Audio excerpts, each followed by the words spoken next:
Good morning, everyone, and welcome to Tech Talk with Bill Baer. My name is Dan Holme, co-founder of IT Unity, and I'm joined, as almost every other week, by Mr. Bill Baer, Senior Technical Product Manager with SharePoint and Microsoft. Good morning, Bill. Hey, good morning, Dan. How you doing? I'm doing great, and we are joined today by Senior Product Manager Mark Cashman as well. Mark will be joining us a little bit later in today's episode to talk about Office 365 video as well. But today is a very, very big day, or this week is a big week for you on the SharePoint team, Bill. What is it that you've been doing with yourself this week? Well, it's been kind of a crazy run since August. On August 24th, we launched our IT preview release of SharePoint Server 2016. At the same time, concurrently, because it's embedded in SharePoint now, Project Server 2016, the preview of that. All of that occurred on the 24th. A few days later, we shipped a SCOM management pack for SharePoint 2016, and then the following month, not only did we ship the Cloud Search Service preview for both 2013, which is native to 2016, but at the same time, we also shipped Office Online Server. And then, October was more or less a month off from shipping things, and here we are in November. And as we announced in Stockholm last week, we shipped Beta 2 of SharePoint Server 2016. So it's been, basically 60 days of consecutive releases of a variety of different products, specifically around the SharePoint brand. So it's been pretty exciting, been pretty busy, but it was one of the things that we had planned, and actually we're moving ahead or progressing a lot faster than we thought we would with SharePoint 2016. So, ultimately, several months ago, we talked about SharePoint 2016 and the first preview landing sometime towards the end of the year, and we managed to land that in the summer, and then now here in the fall we were able to get our release candidate or our Beta 2 release out to our audience. So it's been pretty busy, and that was just 2 days ago. Well, that's awesome. Congratulations, Bill. Your team must be very, very happy and a little bit exhausted after that rate there. Yeah, it was actually great. It's nice to be able to get these things out, to get the feedback that we're looking for. That was one of the ultimate goals of our IT preview release, was really to try to get feedback from our customers related to the release itself, some specific scenarios. MinRole was one of those scenarios. The Cloud Search Service application or Cloud Hybrid Search was another one of those scenarios that we were looking for specific feedback on. And then largely it was about resiliency and reliability of that particular release. So as you know, we're very quality focused when it comes to SharePoint Server 2016. Exactly. Well, let's start by talking about the preview period. What sort of numbers in telemetry did you start to see? Did you get any surprises that really have already gone back to the teams and changed the quality of this release or of what the final release will be? I wouldn't necessarily say that any of the feedback that we've gotten has been necessarily surprising. Largely, most of the questions that we get are people looking for a specific feature. Excel services was one of those areas where they were looking for specific features that had been in Excel services that we shifted to Office Online Server, to which we then brought that release, the preview release of that, and made that publicly available so people could experience that feature. But all in all, I don't think anything from a feedback perspective has necessarily surprised us, at least throughout that preview period. And actually, from a preview perspective, we've had a lot of interest in the preview, which is actually great. So, between, the time we released it on the 24th of August all the way through this morning, there have been well over 3,000 downloads of the preview itself. There's 312 discrete discussions on the preview forum, another 160 on the Cloud Search Service application forum. The SharePoint hashtag was embedded in social conversations around preview over 40,000 times, over the course of the last couple of months. So we've actually seen quite a bit of volume, at least as related to preview. So hopefully we can see some of that same excitement and rate of conversation around the release candidate build as well. Awesome. Well, let's tell us a little bit about this build, and I would ask what's new in this build, but I think there might be some people who haven't yet had an opportunity to really dive into what was already there in the IT preview as well. So let's take the entire product as it stands right now and talk about some of the things that that we can expect as we deploy this into our environment that's new for both the, let's start with the infrastructure side. What's going to help us as IT to manage SharePoint more effectively? Yes, if you think about SharePoint 2016 to where we started with preview, some of the new things are immediately apparent that we've done on the infrastructure side. It all begins, with our new role-based installer, and that's that concept that we've talked about in the past called MinRole, to where we've evolved from being a role-agnostic product to a role-based product. So the immediate changes are right there. The one thing that we did deprecate was the concept of standalone installations to which SQL Server Express was embedded in the release itself. And we've done a lot of work to decouple a lot of the things that used to be embedded in SharePoint natively. So specifically SQL Server Express and that standalone install. And then also a Forefront Identity Manager, which used to drive a lot of the bidirectional synchronization scenarios. We removed, and instead we've taken a dependency on Microsoft Identity Manager 2016, and we're going to be releasing some scripts to GitHub and some tooling to GitHub to help customers take advantage of Identity Manager with SharePoint Server 2016. And the idea behind that is we can deliver a great set of tooling that gets customers up and running right away. However, for those customers who have unique requirements, they can always just fork that and leverage, what we've built to drive those unique scenarios. So it's a better opportunity for us to be able to enable our customers more flexibility with identity synchronization scenarios. Some of the other new things is obviously, around the MinRole concept, we built some compliance tools within there. Obviously, services are provisioned based on the selected role, so they can be enabled for auto-provisioning, disabled for auto-provisioning. Some of the other things that we introduced is obviously our boundaries and limits have scaled beyond what they were in 2013 with the 2016 release. And then there was also some compliance features. So if you think about the way we've always talked about 2016, it was about these three core value pillars. One, being a rock-solid release that was born in the cloud, and that's where all these infrastructure investments are derived from. The second thing was delivering some people-centric compliance experiences. So you'll find those both in IT Preview as well as enhanced in the release candidate. And among those is the new concept around sensitive information types or classification IDs. We introduced for locating and discovering sensitive information that's stored in SharePoint, in-place hold policy center, as well as a document deletion policy center. So two new policy centers that are native to the product itself were introduced into the preview, as well as expanded in release candidate that drive that pillar. And then a set of great cloud-connected experiences, and that's where a lot of hybrid is derived from. So you can think about some of the new hybrid experience that exists, the sites tile, as well as in Office 365, we recently announced the custom tiles that you can create within the service itself to help drive some of those. So we really invested for IT Preview and then expanded and release candidate across those three pillars that we've always talked about when we first started publicly talking about 2016 at Ignite last May, or this and past we spent May. some time.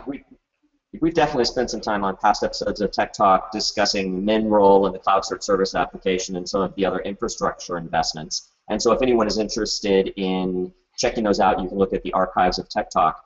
We haven't spent quite so much time talking about compliance. You did demonstrate it in one of the previous episodes, but in Stockholm last week, you did a demonstration to give people an idea of what this does. You did a demonstration where you're able to search for content, or you were able to basically set a rule that would identify content that had Swedish passport numbers in it, since we were in Sweden.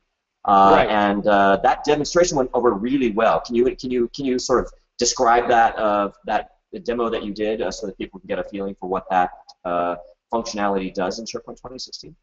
Yeah, absolutely. So this was the concept of sensitive information types in 2016. And to think about what a sensitive information type is, it's effectively a keyword that describes a particular piece of information. So in the case that I demonstrated in Stockholm, I used the Swedish national ID or Swedish passport number. I was looking for those two specific terms as they may appear within a given document or a piece of content within SharePoint, whether it's OneDrive for Business or a standard team site document library. The idea around it is a sensitive information type encapsulates rules, and those rules are based on a set of pattern matching as well as proximity. So the sensitive information type it determines how relevant a hit may be based on proximity and based on some simple pattern matching. So in this case, we use Swedish National ID, which was the short term or the keyword for that particular sensitive information type, and what we discovered was something called a Schengen. So it obviously can handle localization as well. So even though I used Swedish National ID, it found what the equivalent was, which was Schengen. So we were able to discover that document. But not only did it discover based on a pattern match, that pattern matching also located the ID itself. So the sensitive information type is smart enough to know that a Swedish National ID is 8 consecutive digits. Had it expanded beyond 8 consecutive digits, the actual rate of return would have declined. So there was an 85% confidence level that I had hit the right information, not only based on finding the keyword associated with it, but also pattern matching the number of numeric values that followed that particular keyword. So that's where the level of confidence comes into this. So it's pattern matching, proximity scans, and then all of it wraps up to a specific confidence level. So it had a high degree of confidence that it found a true match. Now, if I would have had Schengen followed by 9 digits or 10 digits or 11 digits, the confidence level would have actually declined, because while it did find one match, at least in respect to the name itself, the pattern didn't match because the number of digits exceeds what is known to be a Swedish National ID. So it's really a pretty cool concept inside of SharePoint 2016, and it takes a little bit of time to understand, how to compose queries, how pattern matching works, how proximity scans work, and then how all of that bubbles up to a confidence rate. Awesome. Well, I've got, oh, and by the way, we forgot to mention at the top of the show, if you've got questions, feel free to submit them in the Q&A panel. So we've got a couple of questions in there, and we'll get to those as we go, but please do submit questions in the questions pod. And I've got a question for you, Bill, about upgrade, because one of the things that migration and how it really impacts the business in the case of SharePoint 2016, it seems to me in this case, SharePoint 2016 is, to use sort of crass terms, a really easy migration from a business perspective, because you're in a situation for the first time in a long time where there aren't tremendous user interface changes that will impact. It seems to me that in addition to that, if a company is already in a hybrid scenario, this upgrade not only is easy for the on-prem, but also smooths out some of the user experience between on-prem and the cloud. It makes it a little bit more consistent. First question is, are you getting that kind of feedback from customers who are testing this out right now? And second question is, if you could describe some of those changes you've made to the user experience to improve it on-prem without completely blowing things up, and also how you smooth things out between on-prem and the cloud. Yeah, so probably, from a feedback perspective, a couple of the key things that we've always heard is upgrade needs to be easier.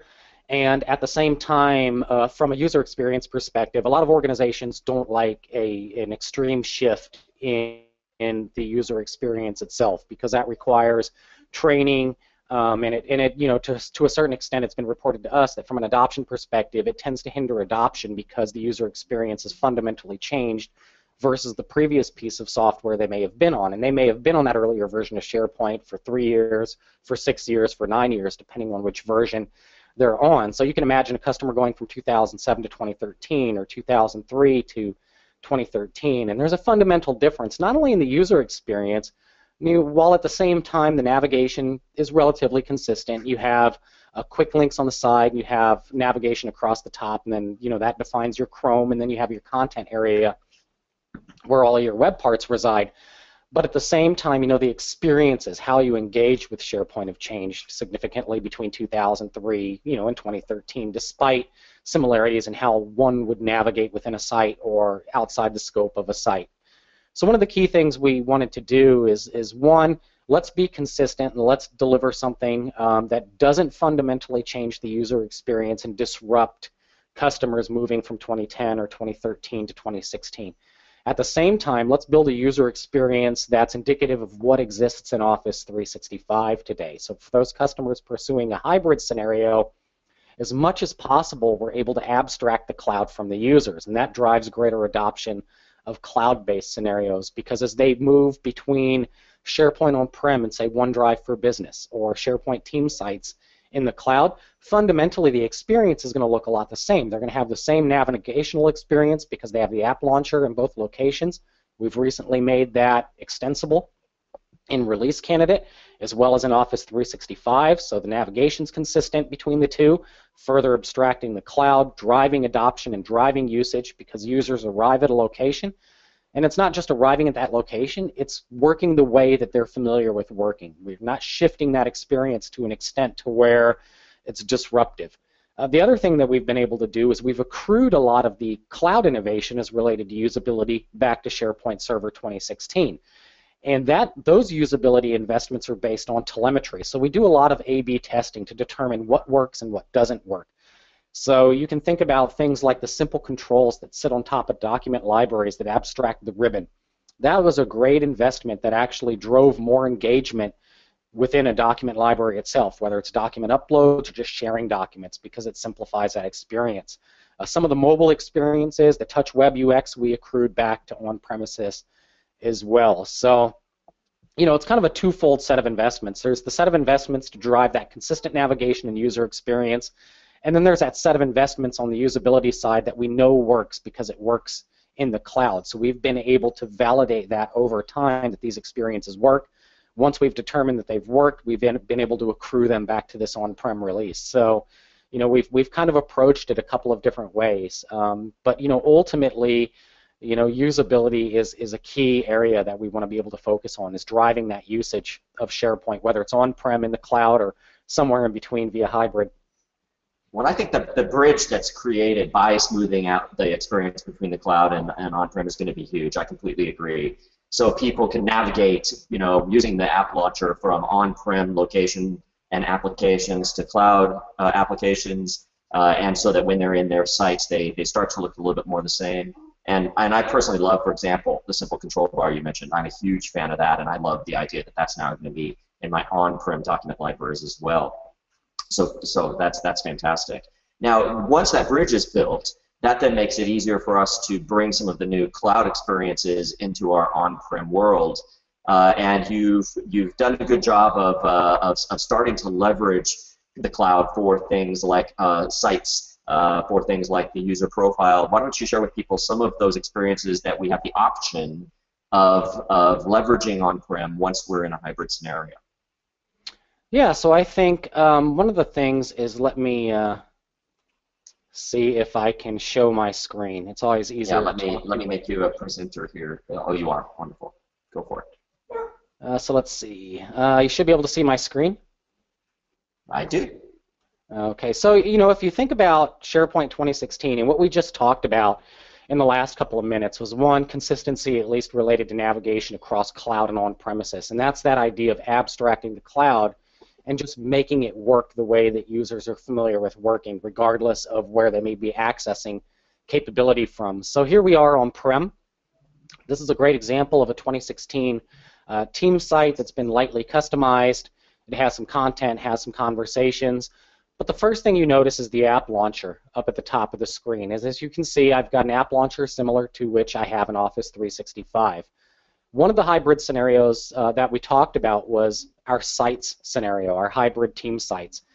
And basically what that does is it provides users the ability to rationalize site membership across both cloud and on-premises. So to give you an example here, if I click on the sites tile, I'm going to be redirected to Office 365. Now, as you can see, I have my app launcher, and you'll notice I'm in Office 365 as opposed to SharePoint.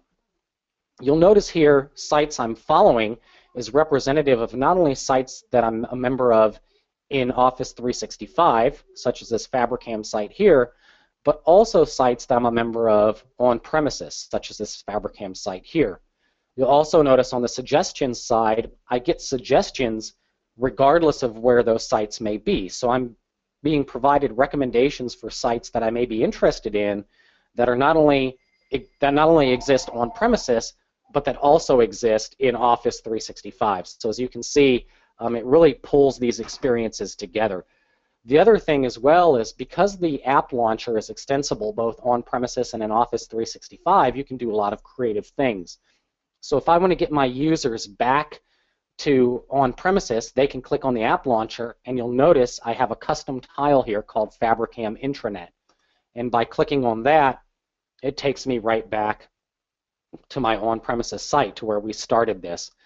The other thing as well is OneDrive for Business, another experience that you can configure that will actually redirect you to the cloud as well. So I can click on my OneDrive tile on-prem, and it takes me to OneDrive in Office 365. So as you can see, I have that functionality available to me as well. But then I also get a lot of the great investments that exist in the cloud that don't exist on-prem today. So as you can see, I have groups, I have my Shared With Me, which exists both on-prem as well as in Office 365. So really it's about binding a lot of these experiences together. So, and then the other thing that we've done is you need to be able to rationalize a lot of this information regardless of where it exists, whether it's in Office 365 or on premises, and that's where our hybrid search comes from. So again, a quick search like Fabricam, I can actually discover information in a single search result that's representative of content regardless of where that content may reside. So here's Fabricam on-prem,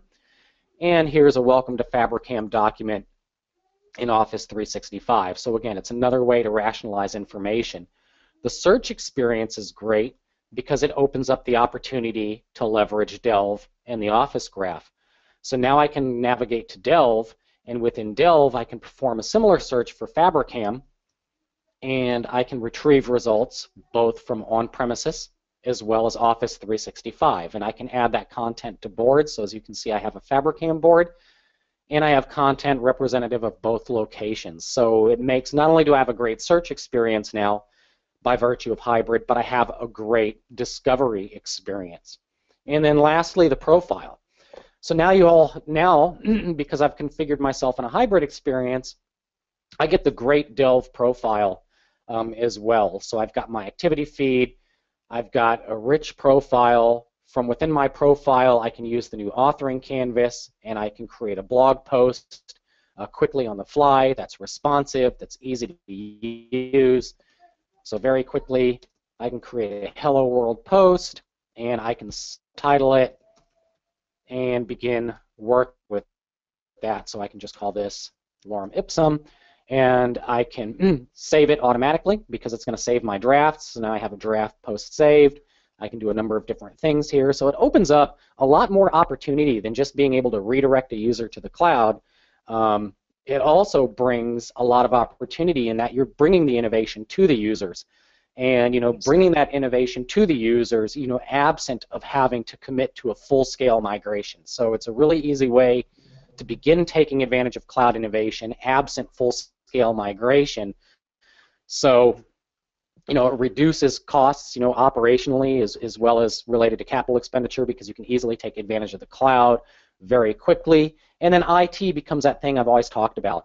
From an IT perspective, you become that value-added service broker. You're no longer the systems administrator who simply just patches servers on a day-to-day basis. You're actually adding value to the organization. So it's that transition from a cost center to that value-added service broker. That's awesome, Bill. And speaking of profiles, while we're here in the Delve profile, you've added some new capabilities in SharePoint 2016 Beta 2 surrounding the user profile and synchronization. Why don't you catch us up on what exactly happened there? You mentioned NEM earlier, but let's repeat that and get a little bit deeper on that. Yeah, so one of the things that we've done is, obviously, because we removed Forefront Identity Manager from being embedded in SharePoint, we've decoupled it. Now we're taking dependency on Microsoft Identity Manager, and again, all of the tooling and the scripts necessary we've published to GitHub, so you can fork it and leverage it in a way that meets your needs, or you can just leverage it outright if you have a simple identity synchronization scenario that you're pursuing. Now on the aspect of custom profiles is one of the things that people have commonly done on premises is they've augmented user profiles with information from other data sources, or they've customized a profile to the extent to where users are able to add skills or add past work experience. You know, a very similar experience to that of, say, Facebook or LinkedIn or other places where you have a profile. So they've really done a lot of work to make profiles more rich, to make people more discoverable through search and other experiences and product. And as customers have moved to Office 365, or as customers have leveraged hybrid scenarios, one of the things they want to be able to do is have that same richness in profiles in Office 365, yet at the same time, they don't want to have to recreate a lot of those profile properties or force the users to recreate those. So one of the things we introduced was the ability for you to master profiles in the cloud, and we've introduced a new capability that enables you to basically specify all of these custom profiles and bulk transition them from on-premises to Office 365 to further enrich that Delve profile experience, you know, augmenting it with the same type of information that you did on premises. So, you know, hybrid, I always say hybrid starts with identity, and that first part is just getting authorization and authentication working by virtue of directory synchronization or ADFS or whatever opportunity you wish to pursue in order to get your users to the cloud. But the next thing is, you know, how do you enrich those users? And that's where we've introduced this custom profiles in the release candidate build as well. So, you know, we're really focused on getting the identity piece right and making sure that the right user information comes across, not only to make, again, to abstract the cloud, but to also further enrich that Delve experience. Fantastic. And so that to give people a feeling for how it works who haven't done it yet, where do they go in the cloud to master the profiles, and how exactly is that brought on-prem? So, you know, one of the things that you can do is we have a custom profile import command that you can run, and within that, leveraging that command, you can actually specify all of the custom properties that you want to introduce to your user profiles in the form of, say, you know, a comma-separated values type doc, and then you can push those into Office 365 so they become part of that user's profile. So then in the case that I showed you where my profile was redirected to Office 365, all of that augmentation exists as well. So it's not just representative of what's located in Active Directory by virtue of directory synchronization, it's also indicative of the custom profiles that me as a tenant administrator or as IT on-prem have pushed to supplement those profiles with that additional information. And then you discover them via Delve, but they all become part of that user profile experience in Office 365. So the initial import's done with PowerShell to push the values up into the cloud, and then is any of that necessary to bring back on-prem, or is the concept that once we're doing that, we'll redirect profiles to the cloud as well, and we will just live within the Delve profile at that time? Yeah, and the idea behind it is really from a profile perspective, you choose a location in which you want those profiles mastered, either in Office 365 or on premises, as opposed to bidirectional synchronization, which pulls the properties across both environments. This is a way for you to master a profile in one location or another. So it's not, you know, it's not bidirectional replication of the user profile service as much as it's you augmenting profiles the way that you see fit, whether those are on-prem or in the cloud, and then, you know, you choose where to master them. And for customers that are you know, embarking on that hybrid journey, you know, the best place to master your profiles is obviously going to be in Office 365 for that select set of users that you redirect to the cloud. You know, and then obviously we recognize that you're still going to want to maintain some users on premises as well.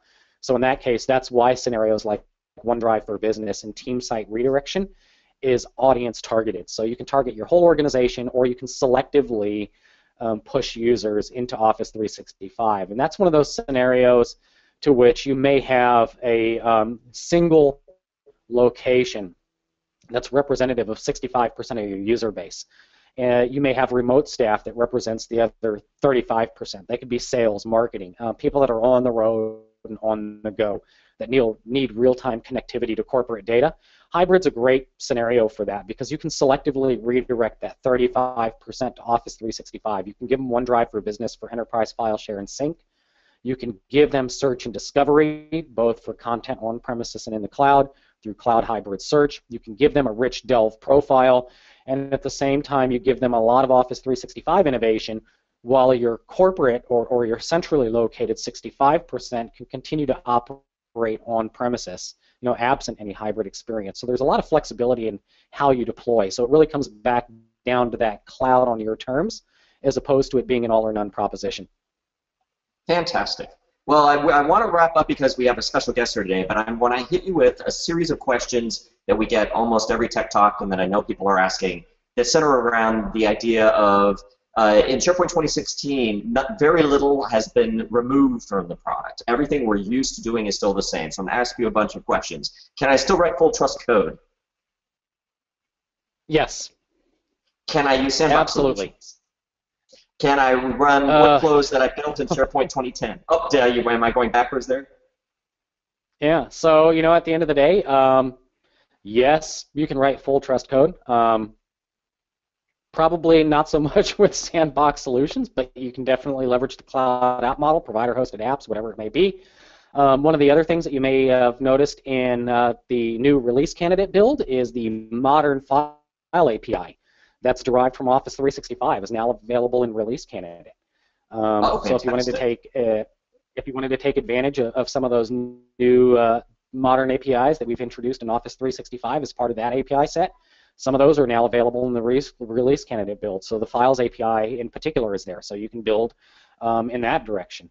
You can, like I said, you can still leverage Cloud App Model as well. So you have a lot of development flexibility available to you in 2016. Can you use 2010 workflow? Yes, you can. 2010 workflows there as well as 2013. So whether you're using Workflow Manager or Workflow Foundation, you can leverage those. And the idea behind it is we set forth on building SharePoint 2016 with the idea that we wouldn't deprecate anything unless there was a better way to do it. So, and the other thing is we wanted to make upgrade easy. Upgrade has always been challenging because there was so much disparity between where you were coming from and where you were going to. It was either due to deprecations, it was due to things being marked obsolete, fundamental shifts in the way a particular service would work. This release is representative of something that we were able to do and really draw a lot of parity between 2016 and 2013 to simplify the upgrade process. So you no longer have to ask yourself these questions like, hey, I've been using Performance Point for decomposition trees or for global filters or for generating scorecards. Can I do that in 2016? How does it upgrade? The answer is it upgrades just fine, and yes, you can do it. So, the idea was just to make that upgrade migration process simple. And then the other thing that we're doing with 2016 is all of that focus on quality, reliability, and resiliency is really building a better foundation for the future with SharePoint 2016. Can I use SharePoint Designer 2013 just as I have in previous versions of SharePoint? Sure, why not? Can I use InfoPath 2013 to customize forms in SharePoint 2016? Absolutely. All right. And so we covered those. Are there any we've got a couple of questions from attendees. Are there any improvements to Performance Point, which you just mentioned? So from a Performance Point perspective, at least to date in the Beta 2 release, we've largely carried forward Performance Point from 2013 to 2016. So we haven't necessarily introduced yet any new capabilities into Performance Point, but we've taken a lot of the fixes that we introduced in 2013 as well as the core Performance Point functionality, carried that into 2016. As of today, and we haven't introduced anything new in the two builds that you have access to. So what you're going to find in Preview and Beta 2 is representative of what you found in 2013 with a lot of performance, scalability, and security fixes natively baked into it. Awesome. And business connectivity services, is it going to leverage the C2WTS service, the claims to Windows token service? In 2016, yes. Awesome. And one other question, and then we'll wrap up and transition to Mr. Mark Cashman. Is there anything on the roadmap for sites that don't require login? Now that Skype supports meetings like this and Google Hangout has done this, is there any future for having sites that basically are anonymously accessible? Today, obviously, in the service, you can use get a link functionality. You can do a couple of those things. You can do B2B external sharing to invite external users. It's not to the same degree of accessibility as anonymous. It still requires authentication. I think, from a site perspective, it's not anything that exists today in SharePoint 2016 IT preview or beta 2, the ability to take a site and make it anonymous. There's ways you can do that. There's ways you can do it at the web application level. You can make, effectively, anything you want anonymous because you own the infrastructure. You're just basically publishing to the internet. You're not requiring any kind of authentication. But there really isn't anything, that I'm aware of, at this particular point in time to take an individual site, a discrete site, make it anonymous for your users. We used to have a public site offering, which to a certain extent facilitated some of that, but at the same time, there's nothing that we've natively baked into these particular builds that we've released since August to facilitate that scenario. It's something that we hear a lot about. If it's a common ask that you're getting from your customers and you're running into that particular question quite frequently, I definitely suggest you add it to user voice, because if you're hearing it a lot, that means other people are hearing it a lot. And we'd like to gauge how frequently that particular conversation comes up through our feedback channels. That's a great point. And the URL for user voice for SharePoint is uservoice.com. You can just go to SharePoint. Yep, exactly. And once you're there, submit your idea, and then every members have an opportunity to vote that idea, leveraging their votes. You get 10 with the SharePoint server user voice, and you can, like I said, if it's something that's coming up that frequently in conversations you're having with customers, then it's probably something that other people are hearing too. So it's a great way for us to be able to gauge how frequently a particular question comes up. Now, in the past, absent a facility like user voice, we used to hear through the grapevines that a particular capability was needed. And then as we dug into it, we found that maybe it was 0.1% that were actually asking for that particular capability. So user voice is a great opportunity for us to actually gauge how frequently a particular request is coming up, and how necessary is it, at least in terms of priority from the things that we work on. So like I said, it's a great facility for us to figure out what's actually being asked of us from our customers and from you. Awesome.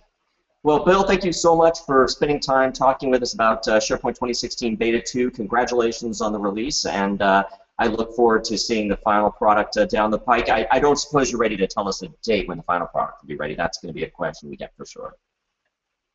Yep, that's going to be one of those things that as we get closer, we'll be a little more definitive about the actual release date itself. We're just we're sticking with what we've talked about being available in that first half of calendar year 2016, something that we talked about at Ignite. But what we did do, in absent of providing that definitive date, is we've been pretty quick about cranking out these builds for our customers to take advantage of, whether it's the IT preview build or the release candidate build. And we're definitely interested in the Beta 2 feedback as well. So, the same forums that you've been using for IT Preview, you can use for Beta 2. So all of those same facilities to provide us feedback, whether it's through our Office 365 technical network, the SharePoint IT Pro group, or the developer group, or user voice, or the forums, both for cloud hybrid search as well as IT Preview. All of those you can continue to use for Beta 2. So it's the same channels to provide feedback. Fantastic.